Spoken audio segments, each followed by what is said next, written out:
Shalom. All praises, honor, and glorification unto our mighty, marvelous, and wonderful power. Call Halaim La Alahayin Awa Yahweh Bahashim, Yahweh Shai Bahashim, Rakakwadash.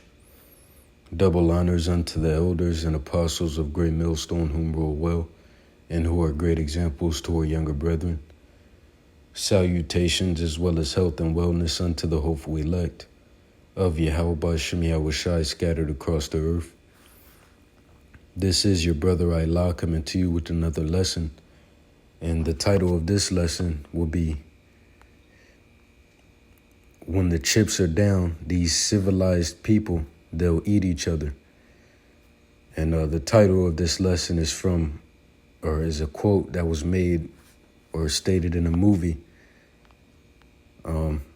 So, Lord willing, I'll play that clip, get a good amount of scriptures, and then close out.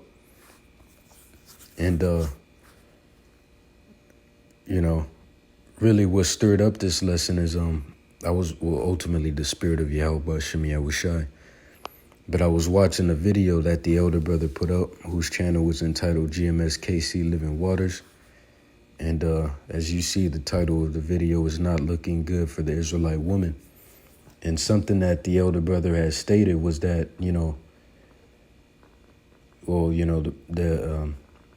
he had mentioned how cannibalism is going to be brought back,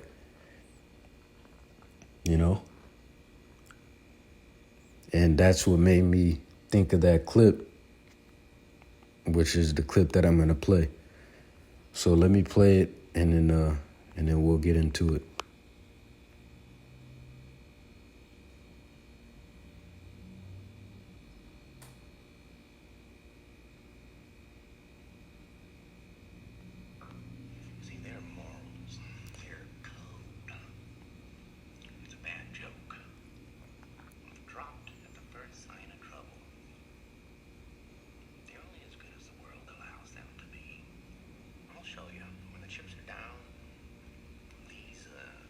Civilized people, they'll eat each other. See? And that's on point, man. And that's what's gonna happen. You see? So, pretty much when the brother had stated that, it made me think of that clip. So I figured I'd put it in there, But let's get into it. So let's start off at the book of 2nd Esdras, the 15th chapter. And I'll start at verse 5. And it reads, Behold, saith the Lord, I will bring plagues upon the world, the sword, famine, death, and destruction. And see, famine is going to be the cause of cannibalism coming back, and the cause of many other things.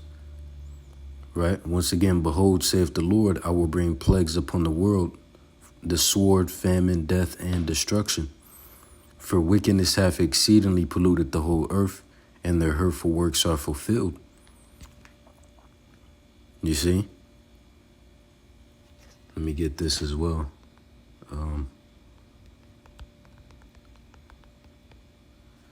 This is Amos, the 9th chapter and the 8th verse, and it reads, Behold, the eyes of the Lord power are upon the sinful kingdom, right?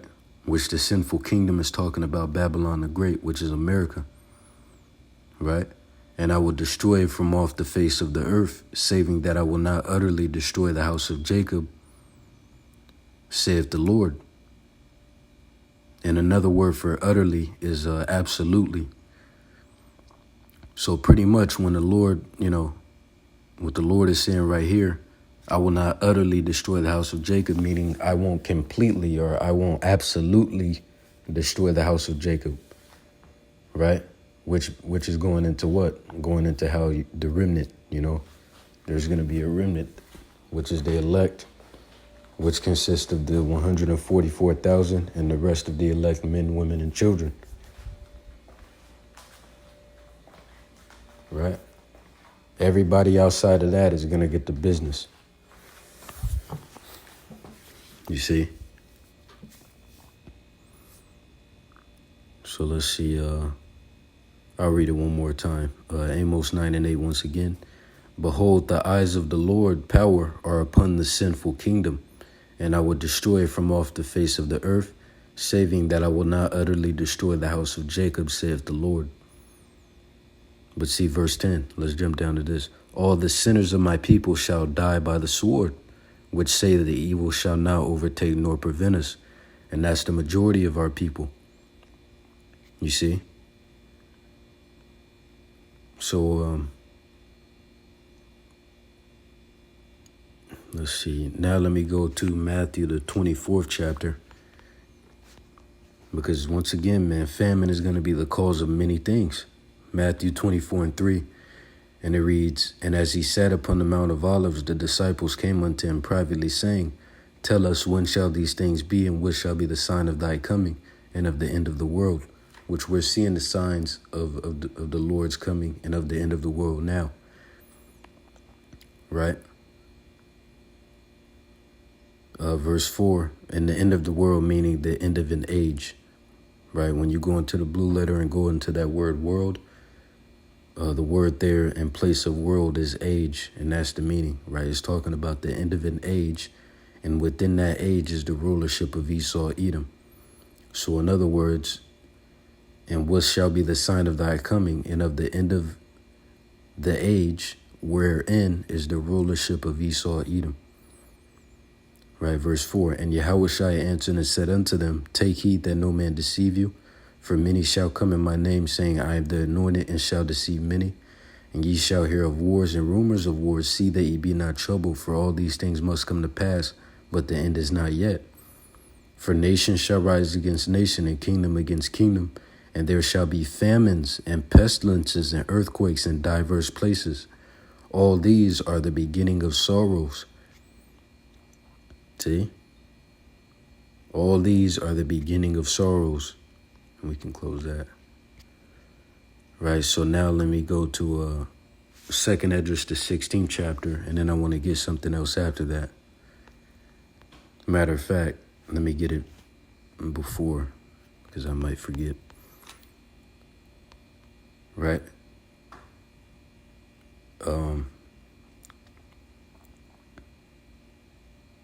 Second Esdras 8:50, and it reads, For many great miseries shall be done to them that in the latter time shall dwell in the world, because they have walked in great pride. And famine is a utter and miserable death. You know?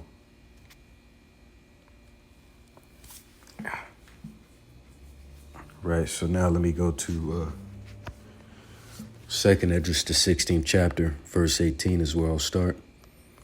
And it reads, The beginning of sorrows and great mournings, the beginning of famine and great death, the beginning of wars, and the powers shall stand in fear. The beginning of evils, what shall I do when these evils shall come?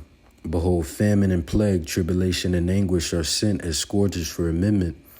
But for all these things they shall not turn from their wickedness, nor always be mindful of the scourges. Behold, victuals shall be so good cheap upon earth, that they shall think themselves to be in good case. And even then shall evils grow upon earth, sword, famine, and great confusion. For many of them that dwell upon earth shall perish of famine, and the other that escape the hunger shall the sword destroy. And the dead shall be cast out as dung, and there shall be no man to comfort them. For the earth shall be wasted, and the cities shall be cast down. There shall be no man left to till the earth and to sow it. The trees shall give fruit, and who shall gather them? The grapes shall ripen, and who shall tread them? For all places shall be desolate of men. So that one man shall desire to see another, and to hear his voice. For of a city there shall be 10 left, and 2 of the field, which shall hide themselves in the thick groves and in the clefts of the rocks. As in an orchard of olives, upon every tree there are left 3 or 4 olives, or as when a vineyard is gathered, there are left some clusters of them that diligently seek through the vineyard. Even so in those days there shall be 3 or 4 left by them that search their houses with the sword. And the earth shall be laid waste, and the fields thereof shall wax old, and her ways and all her paths shall grow full of thorns, because no man shall travel therethrough. The virgins shall mourn, having no bridegrooms. The women shall mourn, having no husbands. Their daughters shall mourn, having no helpers. Which, I did a video going into that a while back.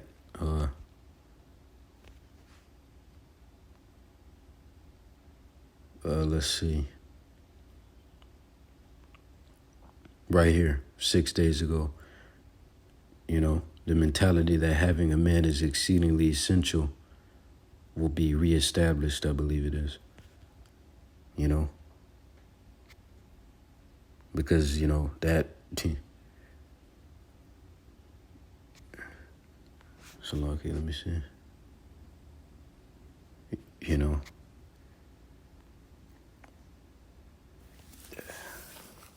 that reality is going to be, you know, reestablished. But continuing on, let's see. Yeah, verse 33, and it reads, the virgins shall mourn having no bridegrooms. The women shall mourn having no husbands. Their daughters shall mourn having no helpers. You know?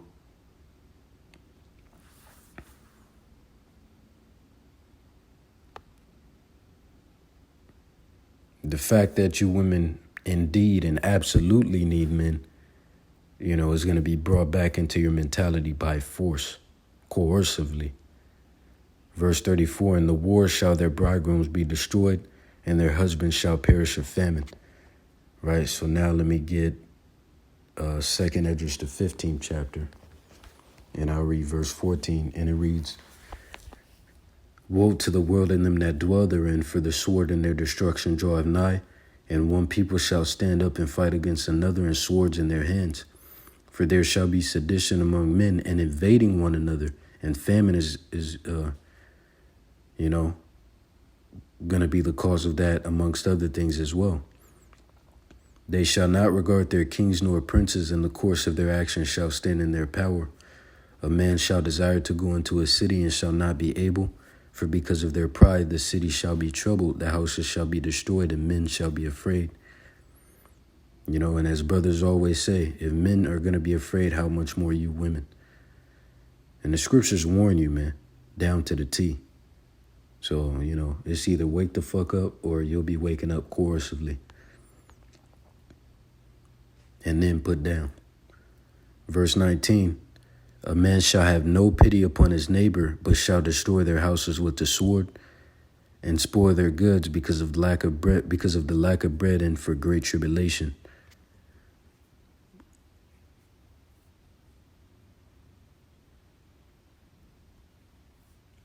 So I'm going to end it with this, right?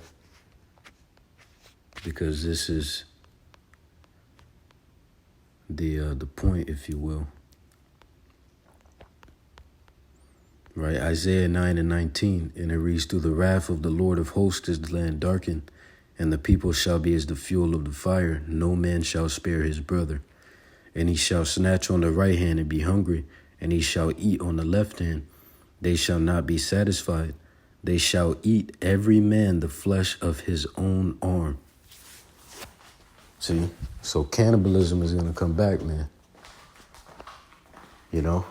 And as the scriptures tell us, the times ahead are going to be like a time never before. Right? Nothing like, you know, which we get an idea of things when you know, watch these movies, but that's no comparison to the, you know, to how things are going to be to the, you know, to the fullest, So that's pretty much the point of this lesson. With that, Lord willing, you were edified. Once again and forever, all praises, honor, and glorification unto our power. Call Halaim La Alahayan Awa Yahweh Bahashim Yahweh Bahashim Rakakwadash. See you in the next lesson, Lord willing. Salakia salutations as well as health and wellness. Unto you, sincere Akim and few sincere Akwath. See you in the next lesson, Lord willing. Yahweh Babakshah, Yahweh Bahashim Yahweh Babakshah Abababah. Shalom, DTA soon, and you sincere Akim and few sincere Akwath. Keep pushing, praying, you know, fasting, so on and so forth. Shalom.